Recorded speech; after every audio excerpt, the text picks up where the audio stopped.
پیدائش اس کا 35واں باب جو 29 آیات پر مشتمل ہے۔ اور خدا نے یعقوب سے کہا کہ اٹھ بیت ایل کو جا اور وہیں رہ، اور وہاں خدا کے لیے جو تجھے اس وقت دکھائی دیا جب تو اپنے بھائی عیسو کے پاس سے بھاگا جا رہا تھا، ایک مذبح بنا۔ تب یعقوب نے اپنے گھرانے اور اپنے سب ساتھیوں سے کہا کہ بیگانہ دیوتاؤں کو جو تمہارے درمیان ہیں دور کرو، اور طہارت کر کے اپنے کپڑے بدل ڈالو، اور آؤ ہم روانہ ہوں اور بیت ایل کو جائیں۔ وہاں میں خدا کے لیے جس نے میری تنگی کے دن میری دعا قبول کی اور جس راہ میں میں چلا میرے ساتھ رہا، مذبح بناؤں گا۔ تب انہوں نے سب بیگانہ دیوتاؤں کو جو ان کے پاس تھے اور مندروں کو جو ان کے کانوں میں تھے یعقوب کو دے دیا، اور یعقوب نے ان کو اس بلوت کے درخت کے نیچے جو سکم کے نزدیک تھا دبا دیا۔ اور انہوں نے کوچ کیا، اور ان کے آس پاس کے شہروں پر ایسا بڑا خوف چھایا ہوا تھا کہ انہوں نے یعقوب کے بیٹوں کا پیچھا نہ کیا۔ اور یعقوب ان سب لوگوں سمیت جو اس کے ساتھ تھے لوز پہنچا۔ بیت ایل یہی ہے اور ملک کنعان میں ہے، اور اس نے وہاں مذبح بنایا، اور اس مقام کا نام ایل بیت ایل رکھا، کیونکہ جب وہ اپنے بھائی کے پاس سے بھاگا جا رہا تھا تو خدا وہیں اس پر ظاہر ہوا تھا۔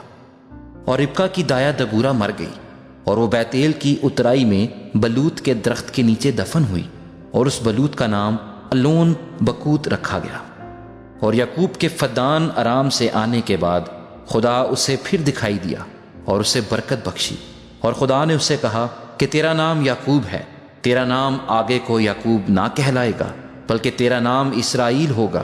سو اس نے اس کا نام اسرائیل رکھا۔ پھر خدا نے اسے کہا کہ میں خدائے قادر مطلق ہوں، تو برومند ہو اور بہت ہو جا، تجھ سے ایک قوم بلکہ قوموں کے جتھے پیدا ہوں گے، اور بادشاہ تیرے سلب سے نکلیں گے، اور یہ ملک جو میں نے ابراہیم اور اسحاق کو دیا ہے سو تجھ کو دوں گا، اور تیرے بعد تیری نسل کو بھی یہی ملک دوں گا۔ اور خدا جس جگہ اس سے ہم کلام ہوا وہیں سے اس کے پاس سے اوپر چلا گیا۔ تب یعقوب نے اس جگہ جہاں وہ اس سے ہم کلام ہوا پتھر کا ایک ستون کھڑا کیا اور اس پر تپاون کیا اور تیل ڈالا۔ اور یعقوب نے اس مقام کا نام جہاں خدا اس سے ہم کلام ہوا بیت ایل رکھا۔ اور وہ بیت ایل سے چلے، اور افرات تھوڑی ہی دور رہ گیا تھا کہ راحل کے درد ذیل لگا، اور وضع حمل میں نہایت دقت ہوئی۔ اور جب وہ سخت درد میں مبتلا تھی تو دائی نے اس سے کہا، ڈر مت، اب کے بھی تیرا بیٹا ہی ہوگا۔ اور یوں ہوا کہ اس نے مرتے مرتے اس کا نام بنوئی رکھا اور مر گئی، پر اس کے باپ نے اس کا نام بنیامین رکھا۔ اور راحل مر گئی اور افرات یعنی بیت لحم کے راستے میں دفن ہوئی، اور یعقوب نے اس کی قبر پر ایک ستون کھڑا کر دیا۔ راحل کی قبر کا یہ ستون آج تک موجود ہے۔ اور اسرائیل آگے بڑھا اور ادر کے برج کی پرلی طرف اپنا ڈیرا لگایا۔ اور اسرائیل کے اس ملک میں رہتے ہوئے یوں ہوا کہ روبن نے جا کر اپنے باپ کی حرم بلہا سے مباشرت کی، اور اسرائیل کو یہ معلوم ہو گیا۔ اس وقت یعقوب کے 12 بیٹے تھے۔ لیا کے بیٹے یہ تھے، روبن یعقوب کا پہلوٹا، اور شمعون اور لاوی اور یہودا اور اشکار اور زبولون، اور راحل کے بیٹے یوسف اور بنیامین تھے۔ اور راحل کی لونڈی بلہا کے بیٹے دان اور نفتالی تھے، اور لیا کی لونڈی زلفا کے بیٹے جد اور آشر تھے۔ یہ سب یعقوب کے بیٹے ہیں جو فدان ارام میں پیدا ہوئے۔